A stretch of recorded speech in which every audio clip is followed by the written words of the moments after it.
믿음으로 말미암아.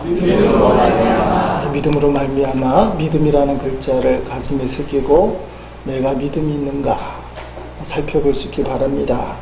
한 의사가 응급수술을 위한 긴급전화를 받고 갑작스럽게 병원에 들어오게 되었습니다. 수술복으로 갈아입고 수술실로 향해 가는데 조급하게 기다리던 환자 소년의 아버지가 의사를 보자마자 다짜고짜로 따지는 겁니다. 아니, 오는데 하루 종일 걸립니까? 내 아들의 생명이 얼마나 위급한지 모르십니까? 의사로서 어떤 책임 의식도 없는 겁니까? 늦게 왔다 이 말이죠. 의사는 미소를 빙그레 지으면서 죄송합니다. 제가 외부에 있어서 전화를 받자마자 달려왔습니다. 수술을 시작할 수 있도록 조금만 진정해 주십시오. 그랬더니 이 아버지가 아니 진정이라뇨. 만약 당신의 아들이 지금 죽어가고 있다면 진정 같은 말 나오겠소? 내 아들이 죽으면 당신이 책임질 거요. 소년의 아버지는 화를 낼 수밖에 없었죠. 화를 씩씩 내면서 의사에게 막 포부가 됐습니다. 의사는 수술실로 들어갔고 몇 시간이 지나고 수술이 끝난 다음에 아주 밝은 표정으로 의사가 나왔습니다. 다행히 수술은 성공적으로 끝났습니다. 혹시 더 궁금한 것이 있다면 간호사에게 물어보세요. 그리고는 환자 아버지로부터 질문도 받기 전에 황급하게 병원을 떠나버리는 것입니다. 그랬더니 이 아버지가 더 화를 내는 겁니다. 수술실에서 나오는 간호사에게 아니 졌다고 의사가 어디 있어? 보호자가 상태를 묻기 위해서 몇 분이라도 시간을 낼 수 없단 말이요. 그러니까 간호사가 상기된 얼굴 표정으로 의사 선생님이 어제 사고로 아들의 목숨을 잃었습니다. 지금 장례식 기간 중인데 당신 아들 수술하려고 병원에 온 겁니다.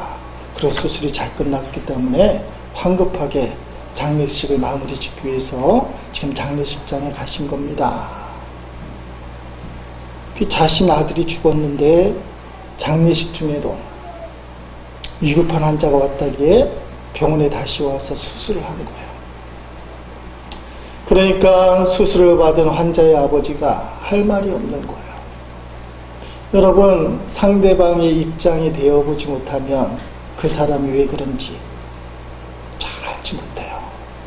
오늘 본문에 보면 우리가 신앙생활 하는데 사도 바울이 왜 이런 말씀을 하실까? 저는 사도 바울의 마음에 이해가 됩니다. 오늘 본문에 보니까 뭐라고 얘기합니까? 그리스도께서 너희 마음에 계시게 하시옵고, 아니 예수님이 너희 마음에 있기를 원한다 이 말이에요. 에베소 교인들은 예수님을 믿는 사람입니다. 요한복음 1장 12절 말씀처럼 주님을 영접하며 하나님의 자녀가 되고 믿음으로 살고 있는 거예요. 믿음으로 산다는 것은 예수님이 그 마음속에 있다는 것인데, 사도 바울이 에베소 교인들을 향하여 기도하기를, 무릎 꿇고 간절히 기도하기를, 지금 사도 바울의 기도 제목이 한 줄기인데 시작이 무릎을 꿇고 간절히 기도하기를, 예수님이 당신들 마음속에 있기를 원합니다. 아니 예수님이 내 마음속에 있는 성도인데, 근데 저는 사도 바울의 입장을 이해를 하는 거예요. 예수 믿고 구원받고 목사가 되었지만 때로는 예수님이 출장 간 것처럼 내 마음속에 예수님이 안 계실 때가 있다는 사실이에요. 그것을 너무나 정확하게 알고 있는 사도 바울이 너희 마음속에 예수님이 계시기를 내가 무릎 꿇고 간절히 기도하고 있다, 그렇게 표현하고 있습니다. 사랑하는 성도 여러분, 여러분 마음속에 예수님이 계신데, 예수님이 계신데도 불구하고 걱정이 되고 불안하고 일들이 손에 안 잡히고 세상이 무서워 보인다면 예수님이 어디 가 계신 건가요?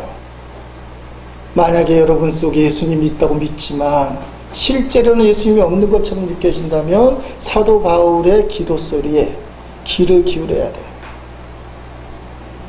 사랑하는 성도 여러분, 이 말씀은 바로 너희 안에 계신 예수님을 확실히 믿으라, 너희 마음속에 예수님이 계시게 하시옵고 너희 마음속에 있는 예수님을 확실하게 믿으라.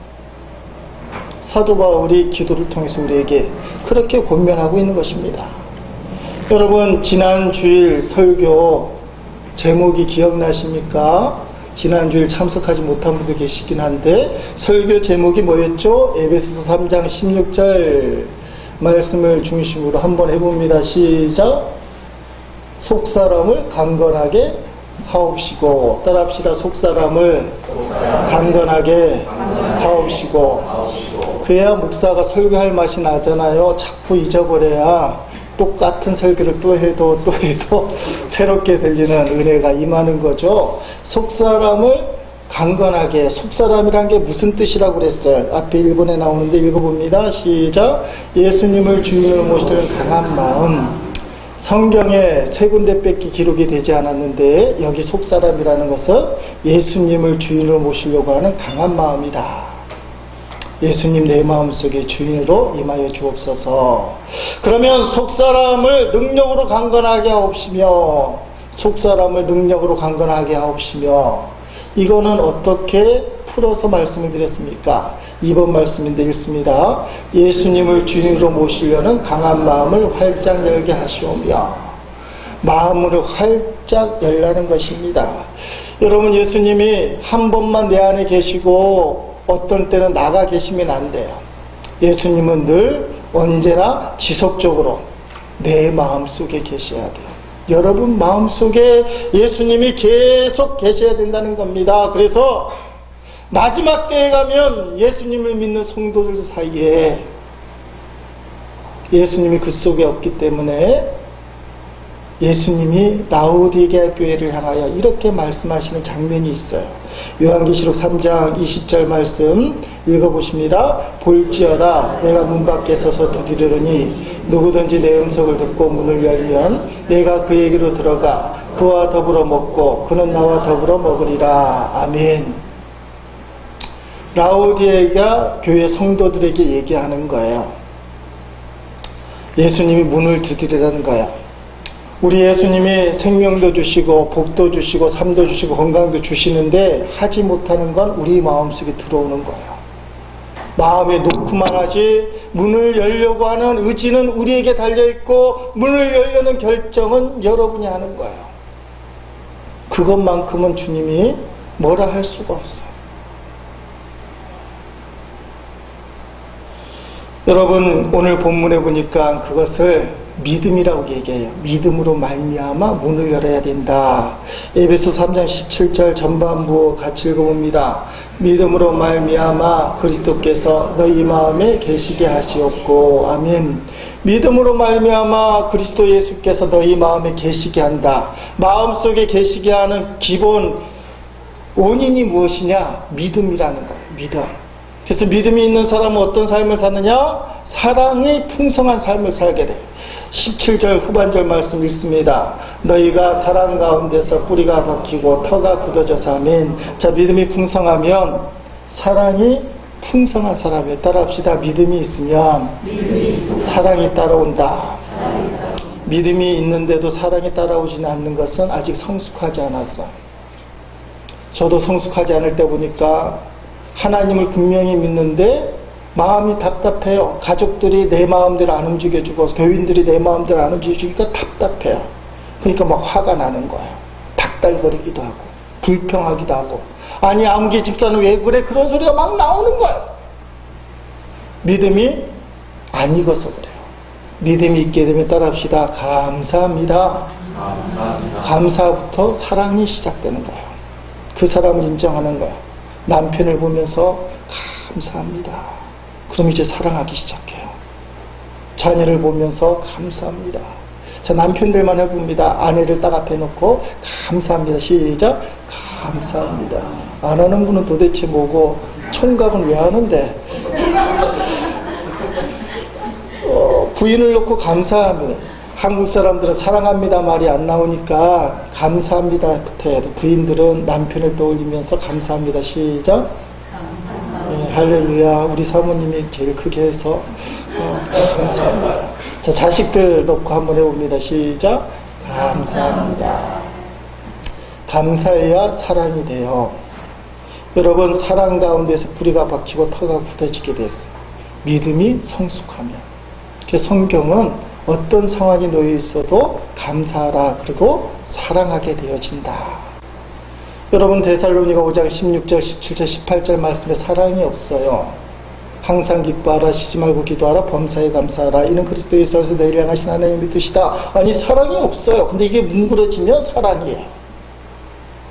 감사하고 기뻐하고 기도하면 사랑이 풍성해진다는 사실이에요.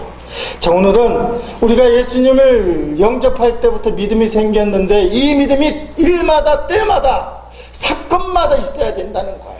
그래서 이 믿음이 어떤 것이냐 정의를 하길 원합니다. 믿음이 무엇이냐? 첫째는 구원의 조건입니다. 베드로전서 1장 9절 말씀 읽어보시겠습니다. 믿음의 결국 곧 영혼의 구원을 받음이라 하면, 자, 영혼의 구원은 믿음이에요. 예수 그리스도를 영접한 것, 이것 때문에 영혼이 구원을 받아 여러분이 천국 가고 하나님 나라의 백성이 되는 거예요. 만약에 믿음이 없으면 영혼은 구원받지 못해요. 저 지옥불에 떨어진다는 사실이에요. 두 번째는 믿음은 육체의 질병으로 표현되는 세상의 모든 문제를 해결할 수 있는 능력이 됩니다. 그 질병과 문제로부터 우리를 구원해주는 능력이 된다는 거예요. 12의 혈류증 걸린 여인 이야기가 마가복음 5장에 나오는데 마가복음 5장 34절 읽어보십니다. 예수께서 이르시되 딸아 내 믿음이 너를 구원하였으니 평안히 가라. 내 병에서 놓여 건강할지어다. 아멘. 자, 고침받은 여인의 이야기인데 12의 혈류증이란 것은 만성 하혈증입니다. 자궁으로부터 피가 계속 나오는 병인데 12년을 고생했어요. 그런데 예수님이 이 여인의 믿음을 보고 너의 믿음이 너를 구원하였다. 도대체 어떤 믿음이냐? 마가복음 5장 28절을 나와 있습니다. 이는 내가 그의 옷에만 손을 대어도 구원을 받으리라 생각함이라 하면 생각이 중요해요. 이 여인은 12일 동안 혈류증 때문에 온갖 유명한 의사는 다 찾아갔고 제사는 다 탕진했지만 고생만 했어. 아무것도 남는 게 없어. 그때 언뜻 드는 생각이 예수님의 옷자락만 만져도, 따라합시다. 예수님의 옷자락만 만져도, 그리고 예수님의 옷자락을 만지는 그 믿음이 그를 구원했어요. 여러분, 강조합니다만 성도들이 착각하는 것 중에 하나가 믿음이 있어야 뭘 한다고 생각을 해요. 믿음이 있어야 11조하고, 믿음이 있어야 주님께 봉사하고, 믿음이 있어야 주일 성수하고, 믿음이 있어야 주님께 한 몫을 하죠. 아니에요. 믿음이 없는 것처럼 보여도 생각 하나 순종하면 그때부터 믿음의 역사가 일어나. 따라합시다. 생각 하나 순종하자. 수요일날 오병이어 기적을 나눴는데 믿음이 있어서 오병이어 기적을 드린 게 아니에요. 안드레가 있다 보니까 오병이어를 발견하고는 그냥 주님께 드린 거예요. 생각을 했는지 안 했는지는 성경에 안 나와 있어요. 그 생각 때문에 오병이어의 기적이 일어난 거예요. 사랑하는 성도 여러분, 믿음이 있어야 뭘 한다고 하면 여러분의 믿음이 언제 그 믿음이 되겠어요? 택도 없어요. 교회가 믿음이 있고 여건이래야 뭔가 한다고 하면 뭘 할 수 있겠어요? 믿음은 바라는 것들의 실상, 보지 못하는 것들의 증거인데 실상이 주어지고 증거가 있어야만 내가 믿음을 보고 한다면 아무것도 못해요. 요단강물은 언제 갈라집니까? 12 제사장이 벗개를 메고 넘실거리는 요단강물을 발로 밟을 때 그 문제는 계속 있지만 믿음으로 순종할 때 요단강물이 갈라지는 거예요. 요단강물이 갈라지고 건너는 게 아니에요. 생각이 있고 이 생각들 하면 되겠지 하는 그 생각이 믿음이 되고 요단강물을 밟을 때 역사가 일어난다는 거예요. 자꾸 믿음이 없어서 못한다는 말은 거짓말이에요. 마귀에게 속는 거예요. 여러분의 믿음이 언제 완벽할 수 있어요? 목사인 저의 믿음이 언제 완벽할 수 있어요? 아니에요. 사랑하는 성도 여러분, 잘 보세요. 옷자락만 만져도 구원을 얻으리라 생각을 했어요. 이 작은 생각을 실천을 했어요. 예수님의 주변에 온갖 많은 사람들이 있었습니다. 옷자락 만지는 정도가 아니라 몸을 부대끼는 사람도 있었어요. 그들에게는 능력이 안 나타났습니다. 믿음으로, 생각으로 옷자락을 만진 이 여인만이 질병으로부터 구원을 받았어요. 옷자락만이라는 분명한 이 생각이 믿음이 된 거예요. 여러분, 그래서 생각에서 이겨야 돼요. 오늘 예배 가운데 주님에게 은혜를 주시겠지, 오늘 성찬 가운데 놀라운 역사가 일어나겠지, 그 생각을 붙잡으면 믿음의 역사가 일어나는 거예요. 생각이 없으니까 믿음의 역사가 안 일어나죠. 기대가 안 하니까. 생각 속에서 이겨야 돼요. 여러분, 조금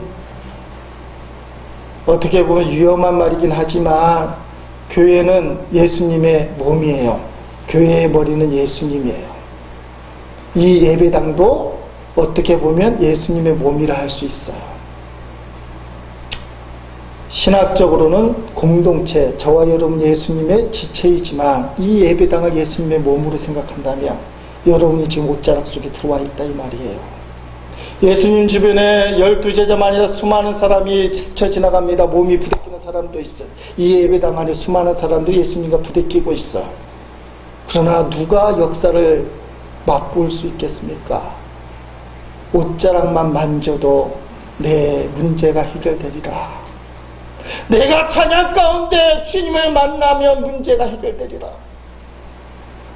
목사님 주시는 믿음의 말씀이 내게 주시는 말씀인데 내가 그걸 붙들면 문제가 해결되리라. 이 생각을 붙든 사람에게 역사가 일어날 줄로 믿습니다. 예수님은 혈루증을 보지 않고 혈루증 걸린 여인의 믿음을 보셔요. 여러분이 모든 세상의 문제, 자신의 공감을 갖고 주님 앞에 나왔지만 그것 때문에 역사가 일어나는 게 아니에요.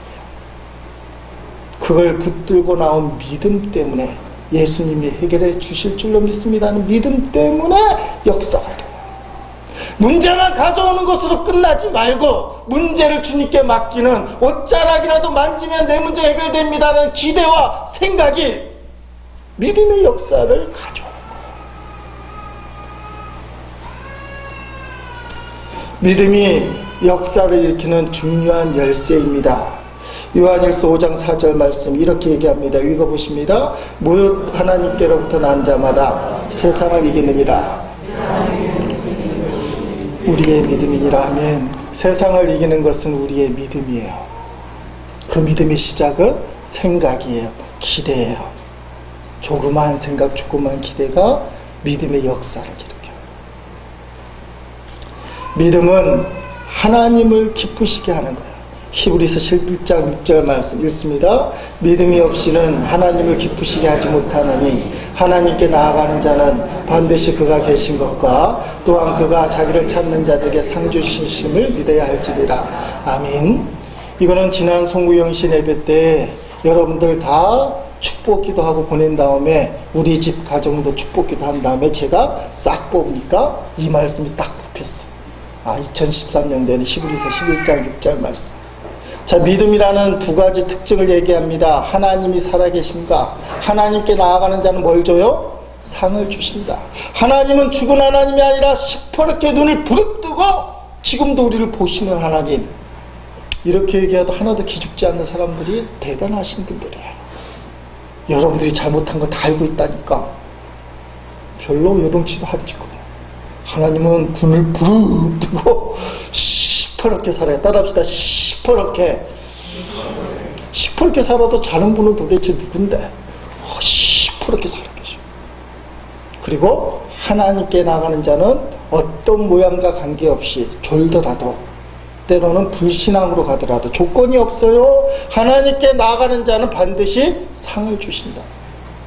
하나님께 나아가려고 몸부림만 치면 그 자는 상을 받아요. 저는 개인적으로 깊은 기도 가운데 들어가서 기도를 쭉 많이 하고 나면 마음이 뿌듯해요. 주님이 내 안에 충만하구나.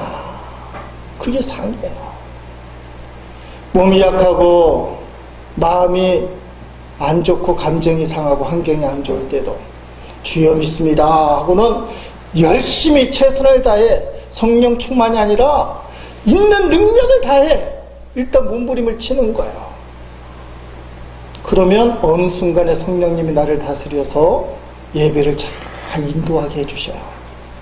그때 예배가 끝나고 나면 주님, 제가 상황이 안 좋고 감정이 안 좋고 몸이 안 좋은데 열심히 했더니 주님 영광 받아주시니 감사합니다 하면 하나님이 머리를 싹 쓰다듬어줘요. 하나님이 제 머리 쓰다듬는 좀 힘드실 거예요. 머리카락이 없어서 뒷머리를 싹 쓰다듬어줘요. 안 믿는 눈치인데 진짜로 머리를 쓰다듬어줘요. 사랑하는 성도 여러분, 우리 교회가 행한 1000번 기도운동, 여러분이 책자를 펴서 기도할 때마다 하나님은 상을 주셔요. 기도 안 하는 자를 어떻게 상을 주셔요? 기도할 게 없어서 이거라도 기도하는 자를 복 주신다는 거예요. 물론 기도할 게 많은 사람들이 그 기도를 하면, 당신의 기도를 하면 이 기도도 하는 거예요. 기도의 지경이 넓어지기를 바라지만 실제로 경험하고 나니까 여러분 어때요? 이거 기도하기 힘드시죠? 고작 이 기도도 못해요. 이 속에 온갖 우리의 기도 제목이 종합상자같이 담겨 있는데 이게 힘들다 이거예요. 저와 여러분의 기도의 능력이 이것밖에 안 된다는 걸 기억해야 돼요. 그러니까 이거 붙들고 기도할 때 하나님이 상 주실 줄로 믿습니다. 아멘 별로 하시네. 자, 다 붙으시고 이렇게 1번 1000번 기도 책자 이렇게 꺼내시고 주님 따라합시다. 주님, 제가 이 책자를 놓고 읽음으로 기도할 때마다 상을 주실 줄 믿습니다. 아멘. 생각에서부터 믿음의 역사가 일어난다니까요. 오늘 말씀이 그래요. 하나님이 상 주시는 자이시다.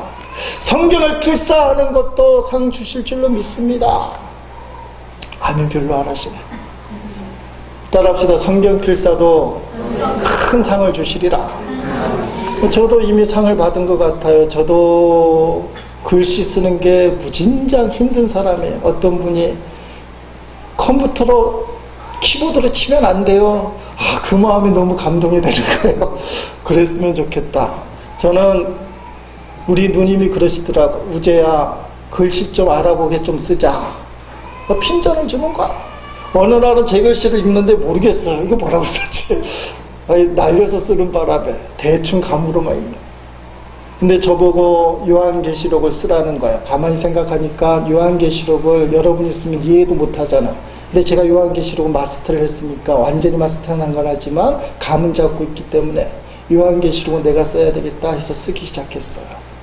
근데 손이 이게 움푹 들어갈 정도로 쓰는데 저는 글씨 쓰는 게 너무 힘들어요. 저에게 성경을 쓰는 유일한 기회는 다음 주 설교 본문 쓰는 거야. 그걸 내 사무실 앞에다가 탁 붙여놓고 한 주간 묵상해야 되니까 그때는 내가 직접 한 절 또는 5절 본문을 다 써서 붙여놓고 묵상을 해. 근데 그거 쓰는데 진짜 힘들어요. 한 절 5절 쓰는데 성경을 들고 쓴다는 게. 그런데 이번 필사를 하다 보니까 여러분 놀래주시기 바랍니다. 5일 동안에 6장을 썼어요. 별로 안 놀라네. 성경 필사의 달인들의 보기에는 진짜 웃기죠. 5일 동안 하루에 6장도 아니고 5일 동안 6장. 저에게는 그게 큰 은혜예요. 성경 쓰는 기쁨이 생기고 쓸만하다. 따라합시다. 쓸만하다. 이게 상이에요. 저는 글 쓰는 건 쓸만할 줄 몰랐어요. 성경 필사가 쓸만하기 시작해요. 성경이 더 깊이 분명하게 이해가 되고 그래서 성경 필사를 통해 상을 받았다고 얘기하는 거예요. 여러분 어떤 모양으로든지 간에 하나님께 나아가시기 바랍니다. 그러면 하나님이 상을 줘요. 감정이 상해도 육체가 병들어도 환경이 나빠도 주님께 나아가면 상을 받아요. 그게 믿음이라는 거예요. 자, 믿음은 마지막으로 보니까 하나님의 영광을 드러내요. 요한복음 11장에 보면 죽은 나사로 이야기가 나옵니다. 예수님이 죽은 나사로를 살리시게 돼요. 그 죽은 나사로 이미 죽었기 때문에 장사를 지냈어요. 유대 사람들은 돌 무덤 속에 그 굴 속에다가 장사를 지는데 굴 속에다가 시체를 넣고 무덤 앞을 큰 돌로 막았어요.